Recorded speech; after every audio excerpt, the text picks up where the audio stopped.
శేఖర్ రెడ్డి అసలు జగన్మోహన్ రెడ్డి గారి వ్యూహం ఏంటన్నది చాలా మందిలో ఉంటున్న ప్రశ్న అండి. ఎందుకు అసెంబ్లీకి వెళ్ళలేదు? ఒక టైం ఇవ్వకపోతే వెళ్ళరా? నేను సుదీర్ఘంగా ఆయన ఒక గంటన్నర సేపు మాట్లాడడం జరిగింది. టైం కూడా ఆయనే చెప్పారు ఎంత సుదీర్ఘంగా. దానివల్ల వచ్చే ఫలితం ఏంటి? అందులో కూడా మీడియా వాళ్ళని ఓకే ఆయనకు వ్యతిరేకంగా ఉన్నారేమో అందుకని వాళ్ళని అటాక్ చేస్తున్నారు. ఇంకా మీడియా కూడా చూపించడం మానేస్తే ఆయన ఎవరితో మాట్లాడాలి? ఏం చేయాలి? ఏంటి వ్యూహం? నమస్తే అండి వర్మ గారు, మీకు అలాగే ప్యానెల్లో ఉన్న మిత్రులకి అందరికీ కూడా అలాగే వీక్షకులందరికీ కూడా గుడ్ ఈవినింగ్ అండి. ఇందులో వ్యూహం ఏముందండి? వెరీ క్లియర్ గా జగన్మోహన్ రెడ్డి గారు మొదటి రోజు నుంచి చెప్తా ఉన్నారు. ఇందులో వ్యూహం ఏముంది? అక్కడికి వెళితే మాట్లాడే పరిస్థితి లేనప్పుడు అక్కడికి వెళ్ళడం ఎందుకు?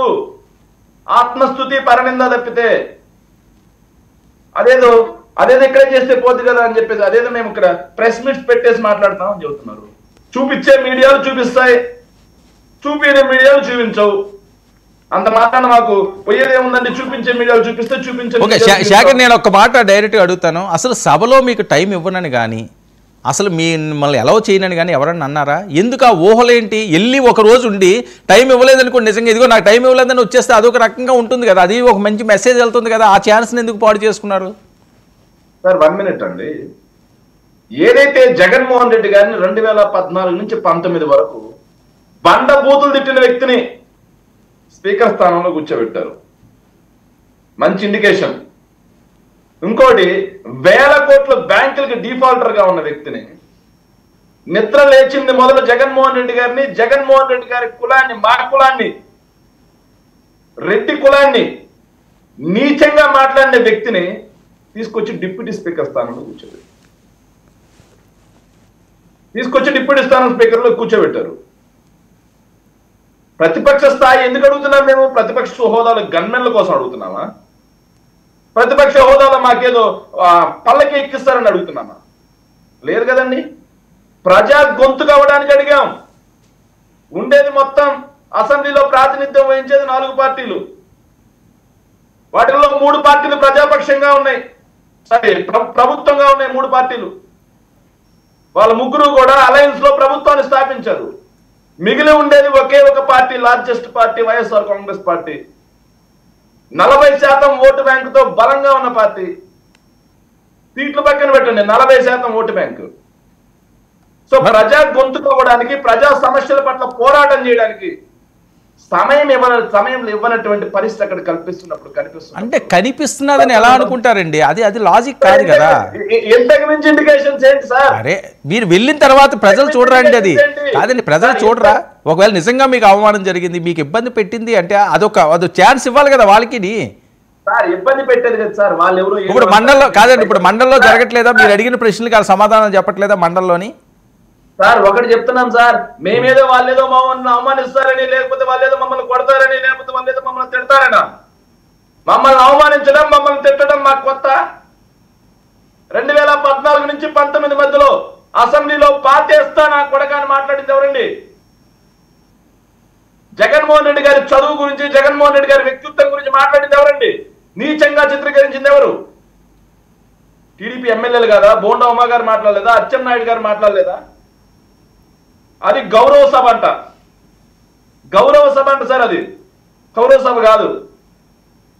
ఈరోజు ఇలా జగన్మోహన్ రెడ్డి గారి పార్టీని బండబుద్ధులు తీసుకొచ్చి సభాపతి స్థానంలో కూర్చోబెడితే ఏం ఇండికేషన్ ఇస్తున్నట్టు? ఒక అయ్యన్న పాత్ర గారు స్పీకర్ అయ్యారని చెప్పి మీరు అవాయిడ్ చేశారా? సార్ మేము అది మాట్లాడలేదు సార్. మేము ప్రజాపక్షంగా మేము మాట్లాడడానికి మేము క్లియర్ గా జగన్మోహన్ రెడ్డి గారు ఒక మాట చెప్పారు. అయ్యా ఎలక్షన్స్ కు ముందు 14 లక్షల కోట్లు అన్నారు, 12 లక్షల కోట్లు అన్నారు, 11 లక్షల కోట్లు అన్నారు, 10 లక్షల కోట్లు అన్నారు, 9 లక్షల కోట్లు అన్నారు. తీరా మీరు కొండలు తవ్వి తీసింది ఎంతయ్యా? 6,46,46,46,000 కోట్ల రూపాయలు తీసారా మీ బడ్జెట్ పేపర్లోనే? అంటే శేఖర్ వాళ్ళు మాట్లాడేది ఏంటంటే, ఇప్పుడు మీరు ఒకే అయ్యన్న పాత్రుడు గారు ఈ రకంగా అన్నారు కాబట్టి ఆయన స్పీకర్ స్థానంలో కూర్చోబెట్టారని. అదే పవన్ కళ్యాణ్ గారినో, అదే తెలుగుదేశం పార్టీ నాయకునో తెలుగుదేశం పార్టీ కార్యాలయాల మీద దాడులు చేసి తెగబడిన వాళ్ళకి మీరు మంత్రులు ఇచ్చారు, ఎలా ఇచ్చారు అని అడిగితే సార్ ఒకటి ఏంటి సార్, తెలుగుదేశం పార్టీ కార్యాలయాల మీద తెగబడిన వాళ్ళకి మంత్రి పదవులు ఇచ్చారా? కాదా? అది వాళ్ళు అన్నది అదే కదా, జోగి రమేష్ గారికి అందుకనే వచ్చింది ప్రమోషన్ అని.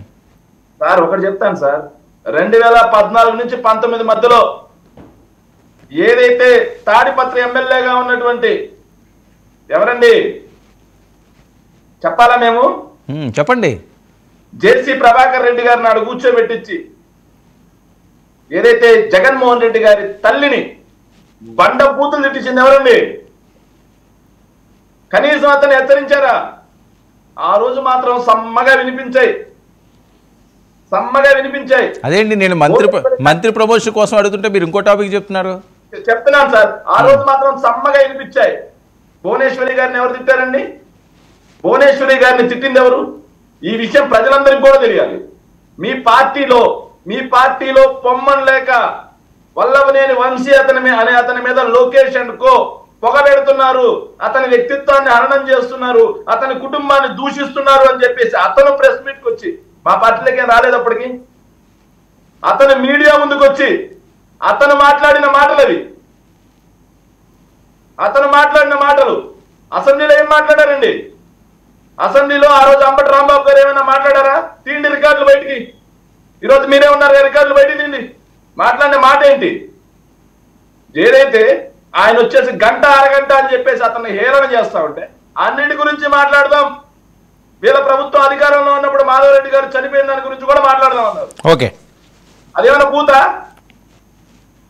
దానికి బయటకు వచ్చి తగుదనమ్మా అని చెప్పేసి అప్పుడు ఏడ్చి సింపతి కొట్టి మాట్లాడారు అని చెబుతారు. మేము అలా ఉండలేదండి సార్, మేము ఒకటిగా స్టార్ట్ అయ్యాం, ఒక ఎమ్మెల్యే ఒక ఎంపీతో స్టార్ట్ అయ్యాం, 18 మందిని గెలిచాం, మళ్ళీ తర్వాత 23 మందిని మీరు లాగేసుకున్నా సరే అలాగే పోరాటం చేశాం, 151కి వచ్చాం. 151కి వచ్చిన తర్వాత సార్ నేను ఈ విషయం ప్రజలందరికీ కూడా తెలియాలి సార్, ఒక్కరిని ఎదుర్కోవడానికి టీడీపీ, జనసేన, బీజేపీ బహిరంగ పొత్తు, అది కాకుండా కాంగ్రెస్, సిపిఐ, సిపిఎం అంతర్గత పొత్తు, 2 పత్రికలు, 6 మీడియా ఛానళ్లు, వందలాది పెయిడ్ యూట్యూబ్ ఛానళ్లు, 10 పరక్కి పనిచేసే కూలీ ఐటీడీపీ బ్యాచ్, వీళ్ళందరూ కలిసి అబద్ధాలను మొత్తాన్ని వండి వార్చి ప్రజలకి దుష్ప్రచారం చేస్తే, ప్రజలకి తప్పునెక్కిస్తే 124 సీట్లు వచ్చినాయి అంతేనా? సూపర్ సిక్స్ హామీలు గుప్పిస్తే గెలిచిన గెలిపిది.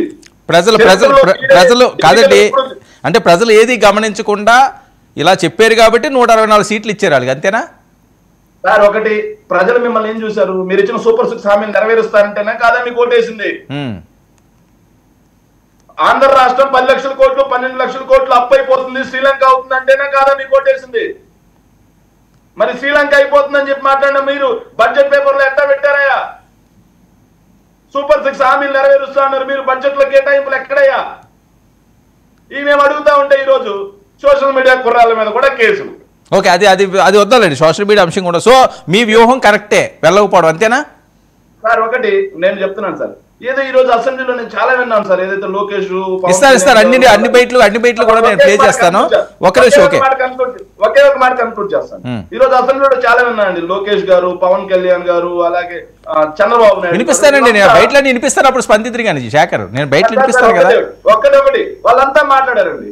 అంటే దేశంలో ఏదైతే భారతదేశానికి స్వాతంత్రం వచ్చిన తర్వాత ఇప్పటి వరకు ఎక్కడ ఎన్నికలు జరగనట్టు, ఏ పార్టీ గెలవనట్టు, మరి ఏ పార్టీ ఓడనట్టు, ఓడిపోయిన పార్టీ అక్కడే ఉన్నట్టు, గెలిచిన పార్టీ ఎప్పటికీ అధికారంలో ఉంటున్నట్టు, రాజకీయాల్లో గెలుపు ఓటమి సహజమే, 40% ఓటు బ్యాంక్ ఉంది.